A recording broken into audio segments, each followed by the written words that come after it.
Nisikilize mume wangu, huyu mtoto ukilazimisha akae hapa hatakuwa na amani. Wewe mwanamke, mbona roho ya ajabu sana? Mimi nimekaa hapa na huyu mtoto namchukua maelezo ili nijue ni jinsi gani ya kumsaidia. Alafu unakuja unaanza kuniambia wewe unakuona umekaa na mtoto wako. Hebu jiheshimu basi. Mimi najiheshimu sana. Ila hayo maigizo yako ndio yanayonifanya niwe hivi. Niambie ukweli, huyo mtoto damu yako ama la? Hebu nisikilize.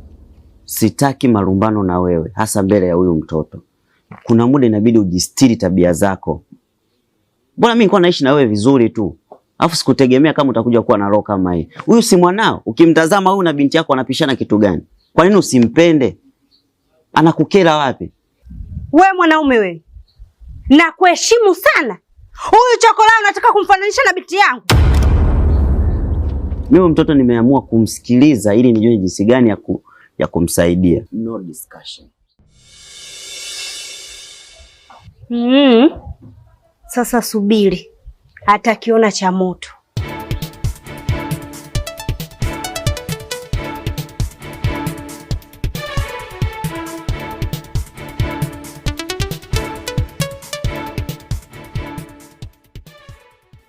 Sikujua.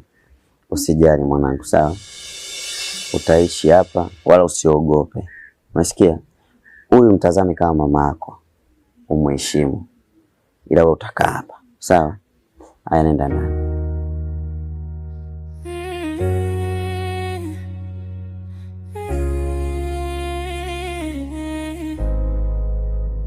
Mpo wapi wazazi wangu? Mpo wapi wazazi wangu? Hivi wewe unaona hapa ni kwenu eh?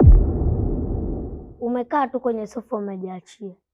Umekuja tu kutumalizia chakula. Yaani sikupendi na kuchukia. Nilitamani mikono. Mwanangu, unafanya nini hapa? Halafu, kwa nini unapenda kukaa na huyu chokola? Unataka akufundishe chokola? Halafu wewe sikiliza nikwambie. Hapa ulipokuja, hujaje kustarehe. Hapa ni kama jela kwako. Sasa utachagua maisha ya hapa au ya huko mtaani ulikotoka. Unafikiri umekuja kulala? Unambinulia nani huo bichwa wako? Na wewe? Naomba unyanyuke.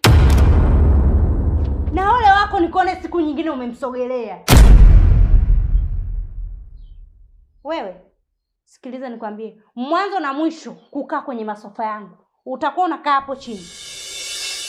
Umenielewa? Wewe uongei wewe. Mbwa mkubwa. Kuna kazi za kufanya. Nyanyuka hapa. Mimi mtoto wa mtaani, wananiita chokola.